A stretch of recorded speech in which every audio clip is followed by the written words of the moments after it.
Hello and welcome to another video and podcast from Fantasy Football Scout. My name is Joe and today I'm joined by Mark, aka the FPL General, to look ahead to double game week 24. First time I can say that. Or is it the first time? I can't remember now. We'll look back at his game week 23. We'll frisk the fixtures too, look at a possible new recruit in midfield and reveal Mark's game week 24 team. Welcome Mark, how are you? I'm very well, Joe. Good to be back for another video. I think this is the first double game week of the season. I had to question myself last week as well. We've had a blank. That's I it. think That's what this I'm is thinking the of. Yeah. first double. This is So, yeah, it's I can't believe we're in game week 24 already. This season is going very, very fast. Yes. But exciting times now with chips and all the rest. Definitely, yeah. We usually sometimes get a double game week before this. Sometimes there's some kind of cup involvement or some World Cup involvement, something like that. But yeah, this is the first one, and it was potentially exciting, but it's not exciting anymore really because Bournemouth are being so good and they play Liverpool, who are sort of the key team to get. So what we'll do is just before we look at your team, just remind you, do press that like button, really helps us out, and do also subscribe to keep update with our latest videos and podcasts wherever you receive them. So what I'm going to do is I'm going to put your team up, so you can see I'm on a green arrow, you're on a red arrow, but your red arrows are absolutely minute at the moment. You might as well be grey arrows. Do you want to take us through your game week 23? What you got? What transfer you made? Your stars and your flops. Yeah, transfer was going from the cheapest defender in the game in Greaves to the most expensive in Trent Alexander-Arnold, and everything was looking good. So I was on for my Alisson Trent double clean sheet, and then Greaves decided to punish me for the sale. Yeah. I don't think I've seen anyone hungrier in the box from a corner to get on the end of a delivery, just to wipe out my double clean sheet and to outscore Trent Yeah. as well to rub salt in the wound. So it would have been a much better game week if that didn't happen. He was. And of course, go ahead. I was going to say he was assisted by Enciso, who just joined on loan from my team, Brighton, this week. Yeah, great delivery and a good header. But yeah, absolute pain as many other double defensive owners will have experienced. Gabriel came in with a 7-pointer. Lewis Hall blanked again in midfield. Captain Salah for 16. Sar blanked. I think it's maybe 5 blanks and 7. We'll talk a lot more about him. And Mbumo luckily got a goal with the retaken penalty. That was not good for the heart, those couple of minutes, watching that one live. Palmer blanked again. Gordon with 5. Chris Wood blanked. Isak did the business again with 13. Yeah, so just one transfer was made. I've got 2 frees available and 0.9 in the bank for this double game week. Another red arrow. It's 7 red arrows in the last 8 game weeks, which sounds terrible, but there hasn't been any major damage. 43k. I peaked at 19k, so I think that's an achievement in itself, keeping the red arrows small. Yeah, definitely. Yeah, so you mentioned about Sar there, so we're going to look at Sar in detail because he could be a player you're moving on, and I can see the attraction of moving him on. I benched him this week because he's essentially now my 8th attacker, while Rodgers' fixtures are good, and so that's the way I've done it. And so that I've got an opinion around that, around your potential moves of Sar out, around that sort of motif. So sort of hold that thought. Obviously, certain players, it doesn't matter what they do. Salah, doesn't matter. You get 10% of his points around your rank probably. Isak, he's a spy in the midst. He's over 100% owned. Not much more than that. Palmer, similarly, about 9. He's in 9 and 10 teams. And Chris Wood as well is obviously in 8 out of 10 teams as well. Also, you got Michalenko's clean sheet there. I got Michalenko, and obviously went one better because of my bench points. I got Houston's 6 points on my bench as well, but luckily the rest of them blanked. What I do is I'm going to look at the fixtures before we look at any potential moves you might make in the table I've got of midfield replacements. But I just want to put the fixtures up because it's getting quite an exciting time. We've got the double coming up, so we need to look at that. We've got potential blank in game week 29, and then we might want to use our wild card at some point soon as well. So we've got some important set of fixtures coming up. So the fixtures I've got up on the screen, game week 24 to game week 30 this time. So Game Week 29 is a blank for potentially Liverpool and Aston Villa. It's potentially for Arsenal, Chelsea, potentially for Newcastle, Crystal Palace. And I'm trying to remember the next one, Tottenham against Fulham, potentially. So it could be any of those fixtures. Any two of those fixtures are off. We don't know which ones as of yet. Liverpool and Everton are top anyway. They've got really good fixtures for both defence and attack, although Calvert-Lewin is now injured. So it could be and die there. Liverpool, great strong fixtures. They've got Southampton at home in 28. They've got Wolves in 25. They've just had a really great home fixture with Ipswich, so lots of people sort of trebled up early. I know I certainly did that with Gakpo, and I was... I did not expect that sort of return, definitely. Crystal Palace's fixtures still brilliant.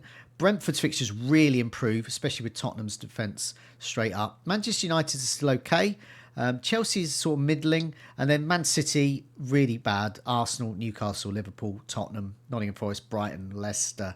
The Brighton-Leicester game's probably when it starts getting better for them. Brighton, Newcastle, they're dipping down as well. So just looking at all of this really, what does this sort of say about the sort of path that you're trying to achieve with your team at the moment, where you're heading? You've got 2 frees, got a double coming up, potential blanks. What's your sort of thinking?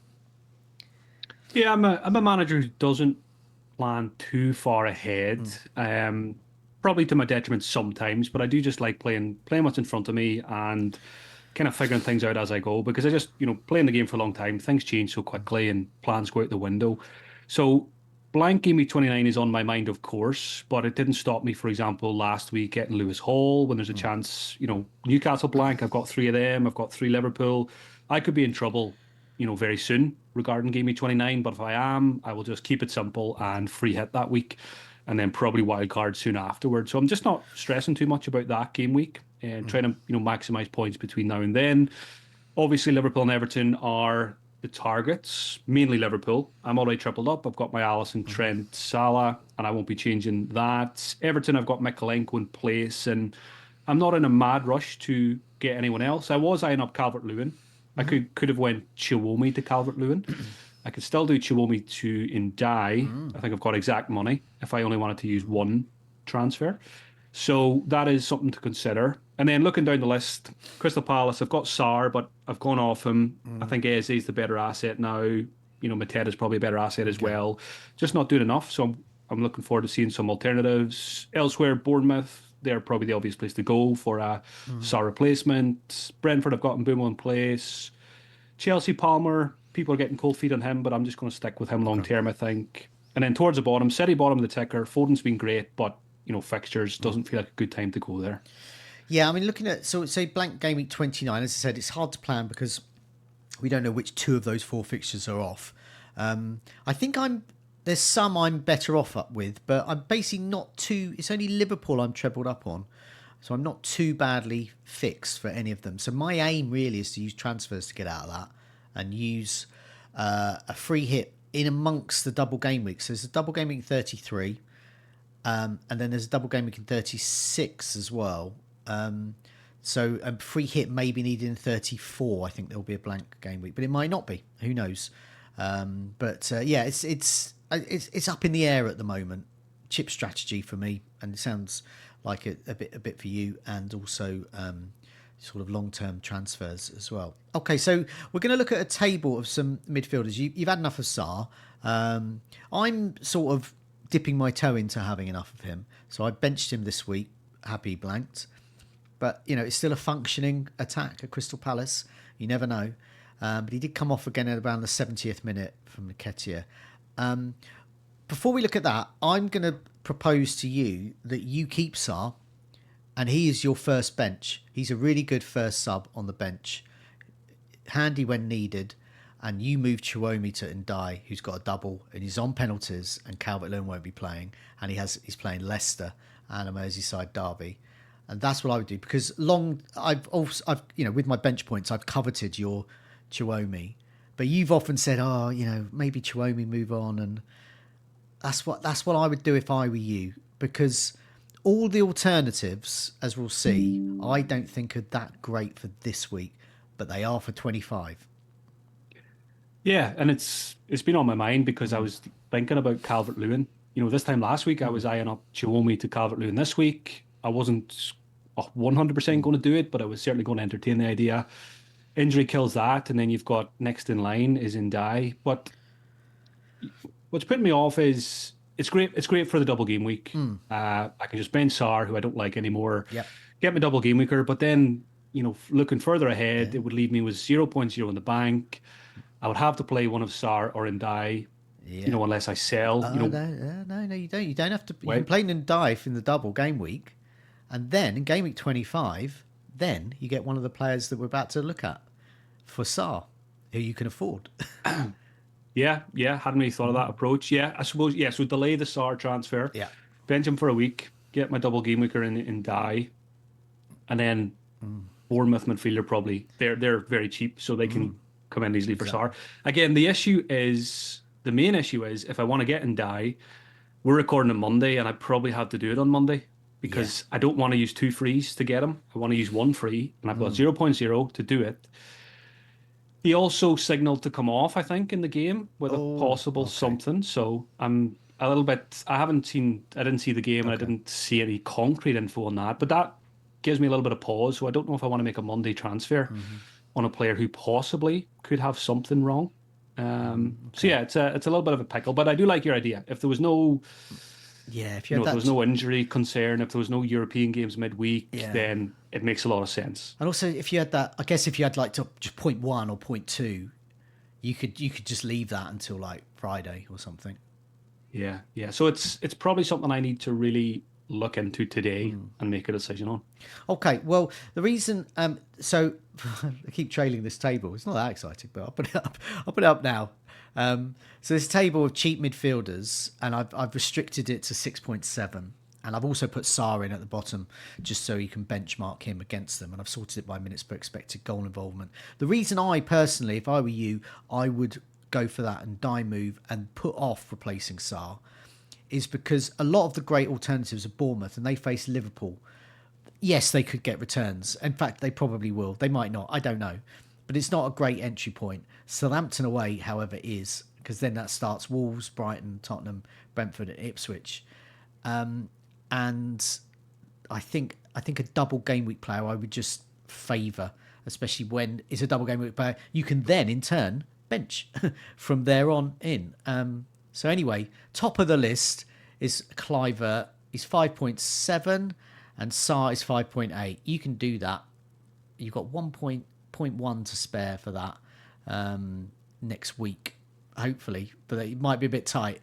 So Cliver, you might have to use two transfers for that one. For Cliver, it's 5.7. He is the absolute king of this. 48 points.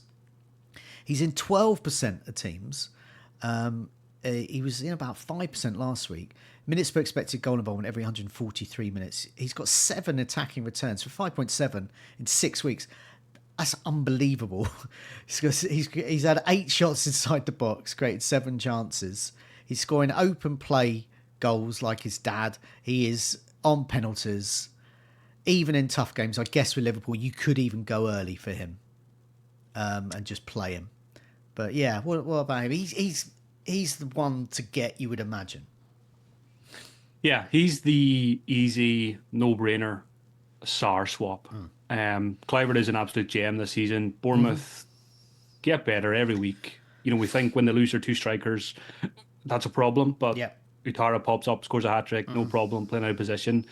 But yeah, Kluivert, eye test wise, Kluivert last couple of weeks has been really, really impressive. Again, scored a fantastic goal a weekend that was ruled out as well. So could have been Mm-hmm. a brace to follow the hat trick, penalties. I think his minutes are looking a lot better now with the injuries Mm-hmm. elsewhere. So yeah, 5.7, loads of goals this season, brilliant team. And that's the frustrating thing is that it is Liverpool this week because I've got double Liverpool defence. So Yeah. it feels a bit wrong to get a Mm. Bournemouth attacker when you're backing your Liverpool defenders, Mm. but maybe it's a bit of a hedge. And long term, Cliver's just a good pick anyway. So, yeah, like you mentioned there, you've seen the expression on my face. Funds are so tight for these ideas. And die would need to be done Yeah. today. Yeah. Would I even still have enough money then for the one transfer next Uh-huh. week? Sar will probably draw. Mm. Clivert will probably rise. So, it's. I don't usually visit price change websites, but I feel like I'm going to be there for the next couple of Yeah. days. Yeah, definitely. I mean, in my position, and other people might be in this as well. I've got Rodgers, and many people have Rodgers in their team. Rodgers' fixtures, he's got Wolves away, he's got Ipswich at home in Gameweek 25.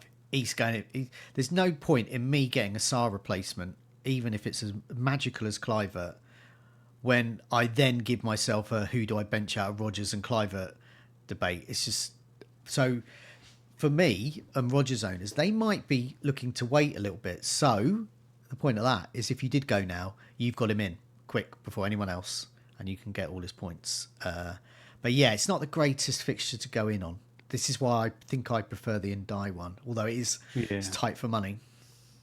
Yeah, but again, on paper it doesn't look great, but Bournemouth just putting five past Forest, one of the best defensive teams in the Yeah. league this season, doesn't exactly fill me with confidence as double, going into the double game week with double Liverpool defense. No. So I certainly wouldn't stop anybody from buying a Bournemouth attacker this week because they could easily get something against Liverpool. Yeah. Next name, coincidentally, is also a Bournemouth midfielder who's really cheap. He's 5 million. It's Dango Utara. He's less than 1% of teams. Minutes per expected goal involvement every 151 minutes. He's scored a hat trick. He has got 4 goals and an assist in his last 6 game weeks. 13 shots inside the box. So he's best for minutes per expected goal involvement and shots inside the box. Semenyo didn't make this list because I believe his expected goal involvement over this period is every 232 minutes, which there's a whole bunch of players. So he's just not in the running for this. So yeah, Utara, if you can't get Kluivert, why not get Utara? I mean, Utara is actually sort of more playing in the number 9 role.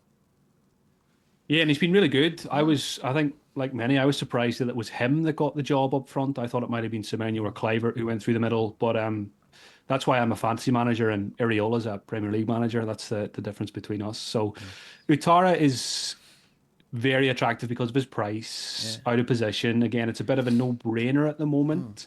Maybe they'll sign someone before the end of the window, which could, make things a little bit dodgy. But if you can't afford Kluivert and if you can't afford Semenyo, who I still like as well as an option, Semenyo for me is not too far behind Kluivert. But I think I've been on Kluivert Yeah. as being number 1 for a few weeks now with the penalties. If you can't afford them, then there's certainly nothing wrong with Utara for as long as he's playing that role. So next up is Szoboszlai. So if you've got a bit more to spend, 6.3, so it's not that much more. I guess if you went for Sarr to Szoboszlai, who, if I don't think you can't because you're tripled up on Liverpool, but if you weren't, he is. This is more sort of for other people, but I think he could be quite a good asset. My Mark Joblin's Goals Imminent podcast last week. On the goals imminent table, Szoboszlai was there, so we were talking him up. So it was great to see him getting some attacking returns this week. But he's only 6.3. He's looking pretty good, actually. He's only in 2% of teams. He's created 5 chances, had 9 shots inside the box, got a goal and assist in his last 6, but much more recently as well. I don't think he's a bad option if you can't stretch to like a Diaz or a Gakpo or an Alexander-Arnold. I think Szoboszlai's a pretty good option, especially for the double. Yeah, short term, I think Szoboszlai is probably the best differential for the double game week. He's been looking good recently. We know how good he is anyway. I think we expected a lot more from him fantasy wise when he joined Liverpool. He doesn't always convert it into FPL points, but I think the way he took that goal at the weekend, the little cut inside, really good finish on the left foot, just kind of summed up, how good he is and what he can do. And obviously, playing for the best team in the league this season. Again, if you can't get to Trent or Gakpo or whoever, then Szoboszlai for a week or two even, and then maybe even just for 1 week, and then go to Bournemouth afterwards. Get the hopefully 2 games out of Szoboszlai over 1 game for a Bournemouth attacker with 1 fixture. Okay, and Szoboszlai's minutes per expected goal involvement every 155 minutes, just below Utara. Next name on this is Gibbs White. I don't think you'll go for him. He is 6.4. Nottingham Forest fixtures. I think they've got a great fixture at home to Brighton next. Away to Fulham, you never know. Newcastle, Arsenal, Man City. On paper don't look good, but the Man City game, their defence doesn't look that good. I hope their new defender plays. Newcastle, their defence, they're there for the taking as well. Arsenal maybe, but they can't really keep. They can keep clean sheets, but Possibly not against mighty Chris Wood. And then they got Ipswich and Manchester United. So they're not too bad for Gibbs White. But I guess you've got Chris Wood. A lot of people have got him. They're probably not going to double up at this stage, even though Gibbs White, minutes per expected goal involvement every 178 minutes. 2 goals, 2 assists, 4 attacking returns last 6 game weeks, which is brilliant value for 6.4. Yeah, another player who's having a really good season. I was close to getting him at one point a few weeks ago. It was probably when I got Sarr. I was always going to get a Crystal Palace attacker at that point, though. But I did look at Gibbs White. When I look at Forest midfielders, I always just come to the conclusion that if I had to get one, Alanga at 1.1 million cheaper, who is taking corners, who is, a threat from open play. I think Alanga's stats were very good at the weekend. I'm going to say 5 chances created and 3 or 4 shots in the box. Gibbs White had good numbers as well, to be fair. But when there's a 1.1 million to be saved, I like Alanga more than Gibbs White, but I also like Bournemouth attackers more than Forest attackers. Okay. Next up, Diallo. Manchester United, still really good fixtures. Got Crystal Palace at home, Tottenham away, Everton away, Ipswich at home. That's just the next 4. And they've got Leicester just after the Arsenal game. So they've got strong fixtures. Diallo is still good, still attracting interest as a good Manchester United asset does because of their global reach. He's in quarter of teams, 5.6 minutes per expected goal involvement every 188 minutes, 9 shots inside the box, got 4 goals, which is a great for that price there. I don't own him. I thought he'd scored at the weekend, but I think it was disallowed, which was handy because that saved me a little rank drop. But yeah, he's still. That's the thing about this sort of price bracket. You've already had enough of Sarr. I've already started relegating him to the bench. You've really got to return a lot, but you're asking a lot of these guys. They don't play for the best team. Well, apart from Szoboszlai. And they are what they are. They're cheap midfielders. But people are going off Diallo, because they're looking at new shiny toys of Kluivert. But I think he's still good. Yeah, he is still good, and I think he's probably one. If you have him, you hold him. But then on the flip side, I'm not really in a rush to go and get him either. And it's because there's so many other options. This is probably the best price bracket in the game at the moment. There's so many, like you say, shiny new toys. If your guy is quiet for a few weeks, there's loads of other options here. You can make a strong case for every single one of these, and we could probably add a few more to the list as well. So I didn't actually realize Diallo's ownership was that high, close to 25%. So obviously hurts when he does well and we don't own him, but that doesn't really come into my thinking when it comes to decision making. So who is the more functioning team at the moment? Is it Manchester United or is it Bournemouth? And there's only one answer there. Yeah, and that's it. And Bournemouth, the fact that we've got 3 names just in this price bracket, Bournemouth, Nottingham Forest, shows that they're underpriced. That's not the fault of FPL. How would they know that Kluivert, Utara, and Gibbs White would be really good sought after midfielders at this stage of the season? But that just shows that gradually, with Chris Wood's ownership as well, gradually people are looking at these teams. It was the same for Brighton a couple of seasons ago as well. People are looking at these teams going, hang on a minute, they're really good and they can beat the top teams. So I'm going to get them in my FPL team. But it takes a while, doesn't it? Look at Kluivert, still only 12% owned. I think he's the 4th highest scoring midfielder at the moment. Yeah, it's been a crazy season. There's been a few of those in defence as well. The players like Aina, the ownership took forever to shoot up, even though they're some of the best scoring players in the game. So yeah, it's been a great season for these cheap guys. Yep, definitely. And last name we mentioned here, apart from Sarr, is Eze himself. Now, when I was listening to the radio commentary, I thought he'd scored, but he hadn't because I forgot they just bought a Millwall player, I think it is, who sounds a bit like him, Eze. Or Essay? I don't know. I'm going to have to get the pronunciation right. But anyway, Eze's sort of top whack here, 6.7 amongst the cheap midfielders. Minutes per expected goal involvement was not actually that great every 201 minutes. He has got a goal, but he's got 3 assists, so he's got 4 attacking returns. Not many shots inside the box, 8, in comparison to, say, Tara's 13. But yeah, you mentioned that you think Eze's probably the one to get if you're going to go for Crystal Palace.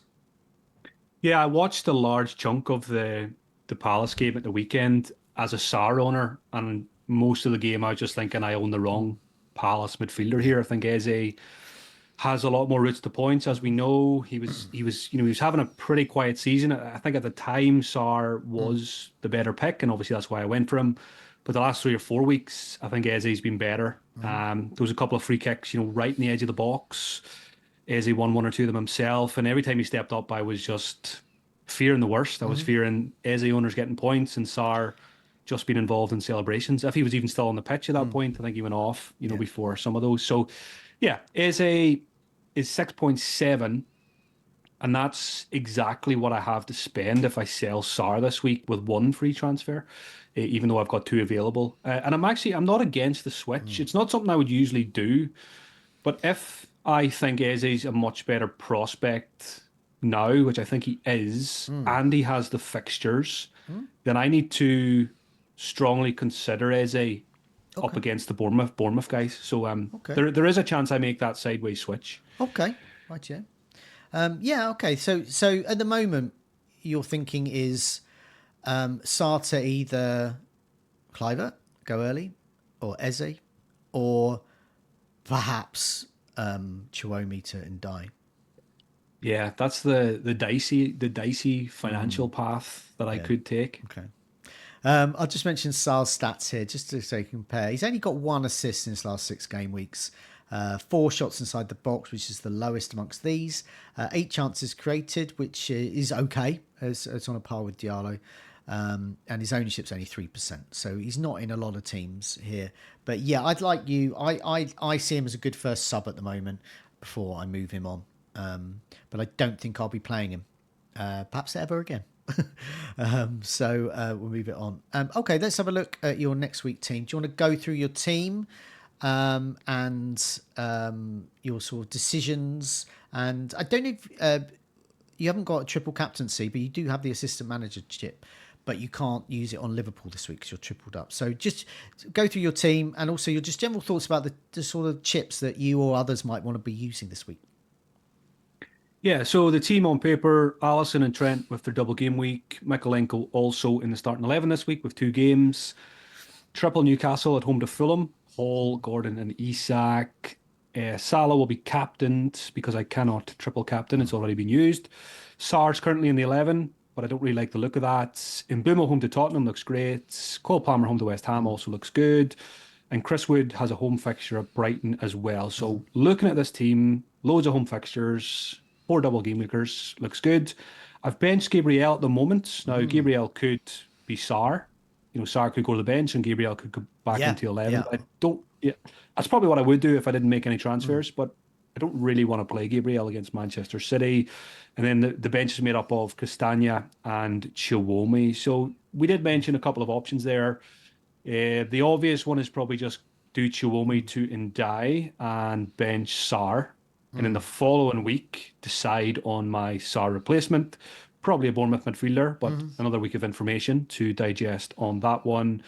But again, it's a little bit tight financially. And I would need to go today, Monday, on Ndai, and then I might be forced to go, Saturday night for a Bournemouth midfielder as well. But I'll have a look at that and see how it feels and see if I'm willing to take a risk, which I don't usually do. I like waiting until Friday for my transfers, Champions League and all that this week as well. Other things can go wrong, but I do have 2 frees, so maybe it's worth the gamble. Um, I think at the time of recording, I'm probably leaning towards in die after our chat because I was thinking about that anyway with Calvert-Lewin. So maybe I just stick to the plan. He's the same price. Yeah. I'll do a bit of digging to make sure fitness is okay, and maybe I do pull the trigger on Monday. So, and then Sarr would just go to the bench for a week and then disappear the following week. Go ahead and I'll talk about chips No, after. I was just going to say, because you've got 2 free transfers, so just using that one on Chiwomi to and die, which solves your Chiwomi issue, gives you a better squad. But also it means you've got 2 free transfers. So you don't have to go early. You can use 2 transfers to get Clivert and you can look to move elsewhere. And the reason I don't mind it then is because you can sort of maybe take an educated guess. Well, no, you might have the information of who actually blanks in 29. So that might be handy if you wanted to perhaps not free hit then. So you might better make that move. But also it might mean, maybe you want to move one of your Newcastle guys on anyway. You can borrow some Clivert money from one of those.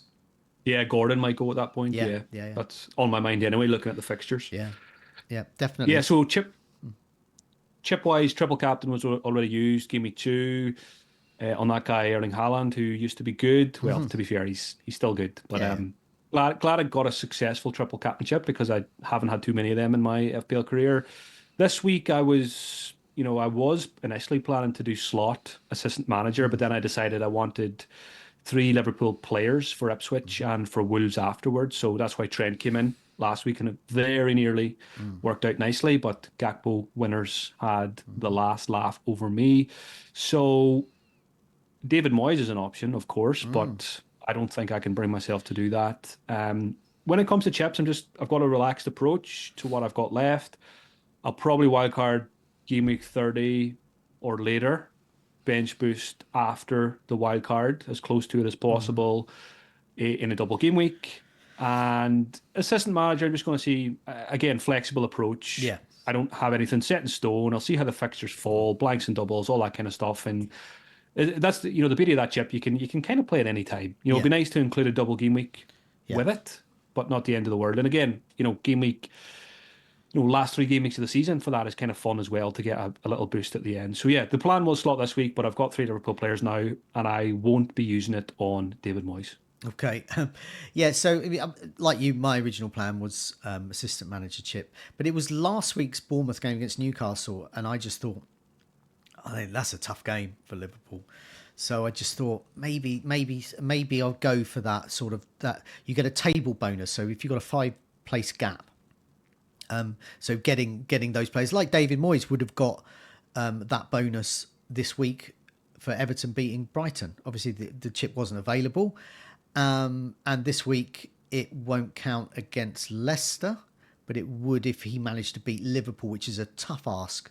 But however, I like you. I would like to use it. I think 36, 37, 38 to get the final games. You can move the chip around as well with transfers. You can move. Sorry, you can move it to different managers, and you get a double game week out of that as well. So yeah, I think I like that. I like that move. Maybe a surefire, like a slot in, for example, say Liverpool were doubling in 30, 36, for example, that, and then move it on to like I don't know, a David Moyes or whatever. But yeah, I think I prefer that now. I think that's what I'm settled in, just seeing what happened. And it was something Yeah, I mentioned in my video. I think other people have mentioned it as well. I just want to see how it goes. I want to see some Canaries test that out, and just to see what happens. I can't work out. I think the Fantasy Football Scout put a piece out that if you'd have captained Moy, if you'd have assistant manager for Moyes, you'd have got 19 points for that Brighton game. So that's the sort of return you can get in one game, and it lasts for 3 weeks. yeah. So say But then you, you look around some of the other managers that lost this weekend, and they're getting one pointers. So yeah. So I don't think I want to gamble with this chip. well, I think I want to sort of what I call Dullardino. I want to be dull a bit, go for an Arteta, and then move it on to like a Moyes or a McKenna or Like a whatever. one week punt or something like Just a that. one, and Just yeah, Just a warning for people as well. If you are playing it this week or whenever you do go to do it, the first time you select your manager, you cannot change it then in that specific game week. So, for example, if you picked slot today you for can't. game week 24, you can't change it to Moyes. I think it will cost you a transfer. So you have to be very careful with your initial Wow. choice. Okay. It's not like a wild card where you can make loads of changes during the week. Yeah, once you set your manager, that's him for that first game week. So just be careful on that one. And Okay. again, I've seen a few people tweet about that. I haven't tried it myself, but I presume that is the case. That's right. I mean, I haven't gone near the chip through Yeah, just such. stay away from it if you're not using it this week. Yeah, I haven't even looked at it. I don't even know how it works. And bear in mind, my first season 16 years ago, I didn't know how captaincy worked. And I was stuck on Jermaine Defoe. Luckily, he was amazing and scored every week. But it wasn't until like about October I finally moved it to someone else who didn't actually score as well. But yeah, that's part of the game, isn't it? It's part of a learning experience, and it's even we've been playing it for a long time. But yeah, I fear a mistake. And there was another mistake. This is very specific to a lot of content creators or those you're sort of doing group leagues. I noticed James at Planet FPL did a mistake that I have made in the past, where they run a sort of a community team or something, or like a specific team for their patrons, like you get a certain amount of hits or something. And he was using that, but he used it for his own team, and he so basically fired up a wild card and didn't mean to. And I had done exactly the same thing on the Scoutcast with the community team. I fired up the wild card as the community decreed, looked at it. Oh my God, that's my team. That's not the community's team. It happens. I always think the FPL website or app is a very scary, dangerous place to be. I do live streams every week with patrons, and I often, mock up a wild card or mock up a free hit using my own team, of course. Yeah. And it's always that fear that you press confirm by mistake or you forget to reset it. So, but thankfully, no disasters here, and I'm sure James will recover well from that. He's having a good season. Oh yeah. He'll be I think fine. he used a free hit possibly in the end. Yeah. I'm not sure. I know he was between wildcard and free hit, but he's probably still going to beat me this season. So I did hopefully it doesn't cause him too much damage. Just use wild cards a little bit earlier, which is fine. But yeah, just goes to show that it's a tricky game at times. Okay, so yeah, good luck with the game week. You've got 4 double game week players, possibly 5 if an Everton player comes in. I've got 5 at the moment. I've gone early for a player, just not because I needed the money this time, but I will if I wanted to get Cliver and I want to hold off. So I'm taking a Cliver rises on the chin there and using another player to sort of make up justifying that to get 2 Everton players. I know. Yeah. It's just I was just so desperate. I just had to do it. No, it was. I'm going to say. I definitely don't want to give myself more benching headaches in future. I've had enough of those to do me. Okay, excellent. Thanks a lot for your time, Mark. Good luck with your game week. Good luck, everyone watching and listening. Do remember to press that like button. Do remember to subscribe. Keep up to date with our latest videos and podcasts. Take care. See you soon. Cheers, all.